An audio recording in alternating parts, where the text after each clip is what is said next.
ಅಲಾರವಾಡ ಗ್ರಾಮದ ಕೆರೆಗೆ ಚರಂಡಿ ನೀರು ಮಿಶ್ರಿತವಾಗಿರುವುದನ್ನು ಖಂಡಿಸಿ ಶನಿವಾರ ಇಲ್ಲಿನ ಗ್ರಾಮಸ್ಥರು ಪ್ರತಿಭಟನೆ ನಡೆಸಿ ಜಿಲ್ಲಾಧಿಕಾರಿಗೆ ಮನವಿಯನ್ನ ಸಲ್ಲಿಸಿದರು. ಅಲಾರವಾಡ ಗ್ರಾಮ ಕೃಷಿ ಅವಲಂಬಿತವಾಗಿದ್ದು ಹೈನುಗಾರಿಕೆ ಮೂಲ ಉಪಕಸುವಾಗಿದೆ. ದನ ಕರುಗಳು ಹೆಚ್ಚಿನ ಸಂಖ್ಯೆಯಲ್ಲಿ ನಮ್ಮ ಗ್ರಾಮದಲ್ಲಿದೆ. ಅಲಾರವಾಡ ಕೆರೆಗೆ ದನ ಕರುಗಳಿಗೆ ಕುಡಿಯುವ ನೀರು ಮೂಲವಾಗಿದೆ. ಆದರೆ ಈ ಕೆರೆಗೆ ಚರಂಡಿ ನೀರು ಮಿಶ್ರಿತವಾಗಿ ದನ ಕರುಗಳಿಗೆ ರೋಗ ಬರುತ್ತಿವೆ.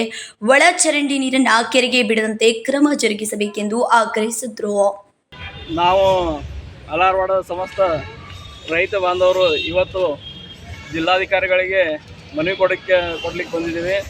ಯಾಕಂತಂದ್ರೆ ಅಲಾರವಾಡ ಕೆರೆ ಸುತ್ತಮುತ್ತ ಪ್ರೈವೇಟ್ ಲೇಔಟ್ ಆಗಿ ಆ ನೀರು ಬರುವಂಥ ದಿನದಾಗ ಕೆರೆಯಾಗ ಸೇರುವಂಥ ಚಾನ್ಸ್ ಐತಿ. ಯಾಕಂದ್ರೆ ಅದು ಡ್ರೈನೇಜ್ ನೀರು ಆ ಕೆರೆಯಾಗ ಹೋಗೋದ್ರಿಂದ ಊರಿನ ದನಗಳಿಗೆ ಕುಡಿಯೋಕೆ ನೀರು ಇಲ್ಲಾಗ್ತೈತಿ.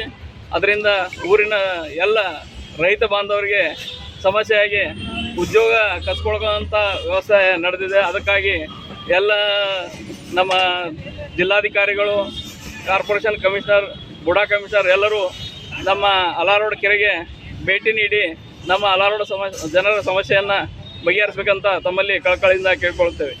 ಸುನಿಲ್ ಬಸ್ವಾಡ್, ಸಂಕಲ್ಪ ಶಿಂದೆ, ಕೆಎಂಎಂ ಕನ್ನಡ ನ್ಯೂಸ್, ಬೆಳಗಾವಿ.